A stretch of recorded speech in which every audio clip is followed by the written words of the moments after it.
Hey, this is Justin. It is Sunday morning. We'll call it June 9th, 2024. This is a walk and talk.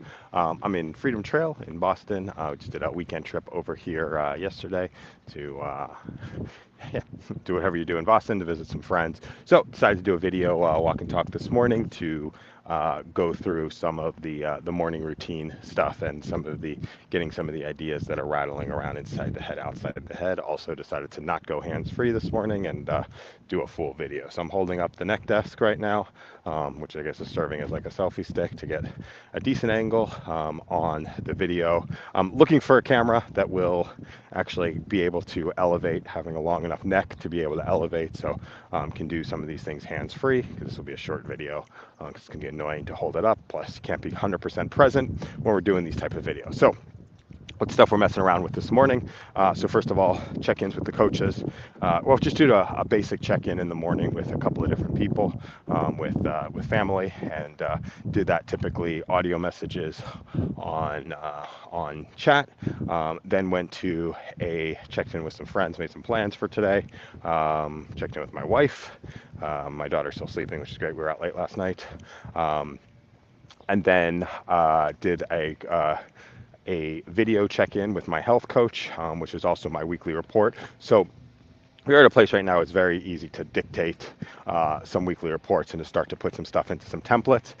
Then we'll create this live right now, do this for a couple of minutes, and then we'll probably go on and mess around and test some stuff inside of Cleft Notes for the rest of the walk, some of the new features in there, and then maybe do some collaborative brainstorming with people. So whole idea is how can we get more work done going on walks than we can in sort of normal course of business, sitting in front of a desk and sitting in front of a computer, or how can we get more done in gap time than we do during our regular course of the regular course of business. So, or how do we start to replace those things, those ways of working that don't necessarily work for us, and make them a little bit more meaningful. So I'm gonna cut this one a little bit short because it's annoying to be holding on the next desk here. Actually, you know what? Let me just turn the camera off and continue to chat for a little bit more. I think that's an easier way to go.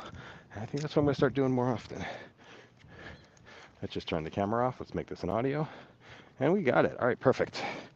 Now we get a little bit more flexibility to be able to walk and get some of the little bit more of the ideas out. And the idea is the more kind of technology that's in the way of our conversations, the more creates a better experience for people on the back end, but it also creates, it also gets in the way of the creativity, and gets in the way of being able to express the things that we want to express. Although if we don't do this, things like on video, it becomes a little bit less human for people to be able to consume. So it's that nice trade-off. So I do like that 2.5 minutes of introduction on video, and then moving into turning the camera off and going to audio for the rest of it for the other pieces of the conversation. So this inside of what I'm working on pretty regularly is creating a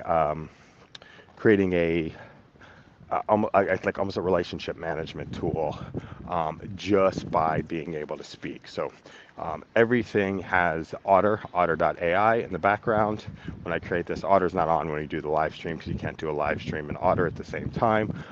But it's starting to, I've got images that capture each one of the different things. So, right, if I'm making plans with somebody, right, that's part of connection and relationship management and building more of a relationship. If I'm working on a product, that's like one of the projects, working on a product specifically, just capture a quick image of that. So what we start to do is we start to get credit, and I'll call it credit, for those things that seem like the little gaps, those little easy pieces of work that we're doing to be able to connect. And as a result, I've connected with 18 people so far this morning. It's 7:29. I've been up since 6:45, and right, and those aren't like massive dialogues back and forth, but that's like getting stuff, that's getting stuff in motion. That is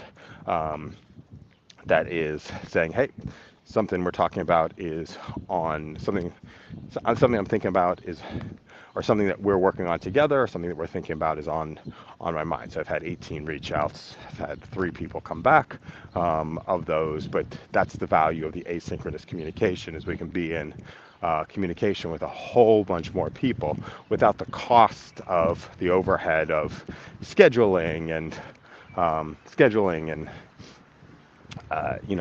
and all the headaches that go along with logistics of getting together and getting to be at the same place at the same time. And that why it's so important to me is because I do my best thinking and my best work on Saturday mornings and Sunday mornings, which is typically the time when people aren't, um, that's when they're typically um, away from away from work, and yeah, they're typically away from work and recuperating for the week. So how do you start balancing the best time that we have, the best times, and the best times when we're able to think? Some people think in the middle of the night very well. Well, we can work together in the, when you are working in the middle of the night and I'm sleeping in the middle of the night. Just, how do we start getting the right around the connections in place to make all of that stuff work? So I'm going to put an end to this one for right now. Hope everyone's having an amazing, we'll call it Sunday, and speak soon.